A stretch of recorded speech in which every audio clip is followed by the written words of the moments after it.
OneWrestling.com. Everyone for OneWrestling.com. This is Bill Apter. Eric Young, you've never been on the Apter Chat before. What took you so long, Bill? It's the transportation. This is hard to get around. It is, and you're in so many different places. And now, when I thought you would be in a certain place on a Friday night, right? I show up and they said, oh, no, it's Wednesday nights. It's Wednesday nights. So tell everybody, of course, that may have gotten lost a little bit in the translation, Destination America. Yeah, well, Wednesdays is wrestling night now. Like, it's a win for wrestling fans. Yeah. If I was a wrestling, I'm a wrestling fan. I've been a wrestling fan. That's why I'm in wrestling.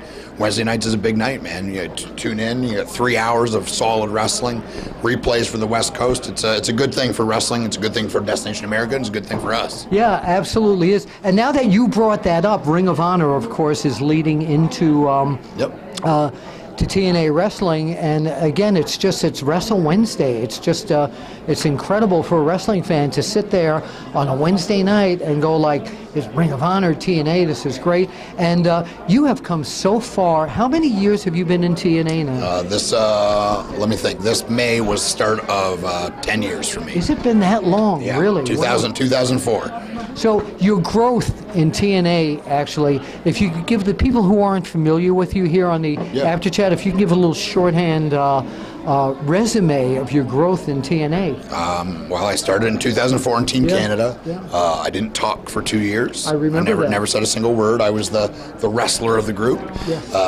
And I've had every gimmick in between. I've been in the opening match. I've been in tag. I've wrestled women. I was a superhero. I wore a mask. I remember that. I hated America again for a brief time. Yes. Then I was super babyface. I won the world title. And now I'm a mean son of a bitch. Yeah. Well, you've got a feud going on against Chris Melendez. Tell us about that. Yeah, I mean, I wouldn't call it a feud. Chris put his nose in my business. Right. And I get it. Like, look, like he's a hero. He's a war hero. He volunteered. He went overseas to protect this country. Right. And he paid a price. He paid the ultimate price. He lost his leg. Yeah. I can't take that from him. Correct. But this is a different thing. This is wrestling. We're not in Afghanistan. We're not in the army anymore. That's why I use the word feud, because it transcends. Well, this is pro wrestling, and I'm up here and he's down here. Right. And if I have to teach him respect, then I'll do that.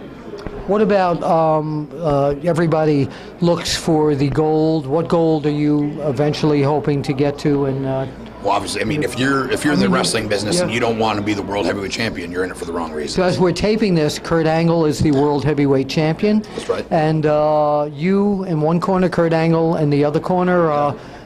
Victory for you, in your opinion? Well, we're 50-50. I beat him in a stretcher match, and he beat me in an I Quit match. Right. So we will wrestle again. All right. And I'm hoping he still has the belt, and I'm hoping to take it from him. So because you've been in pro wrestling so long, I love to ask this question. Yeah. What are, and it could be past, it could be present, the 5 deadliest holds in all of pro wrestling? 5 deadliest holds. Or submission moves. 1.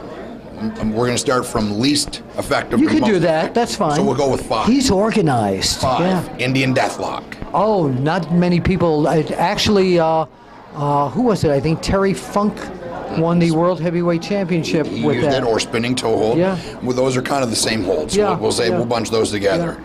4 is just a nice, simple Boston Crab. Or, like Jericho made a very famous Walls of Jericho by inverting it a little bit. It's just a Boston Crab. Sure. Let's not get carried away. Stan Hansen won the world title from Rick Martel, the AWA title. This is why Bill's the best the Brazos Valley Backbreaker, I think he called it, but it was a Boston Crab. Boston Crab. Yeah. 3, depending on your strength level, bear hug. It's an excellent hold. That was the specialty, of course, of Bruno Sammartino. One of the best. Yeah. Right? Then we got number 2.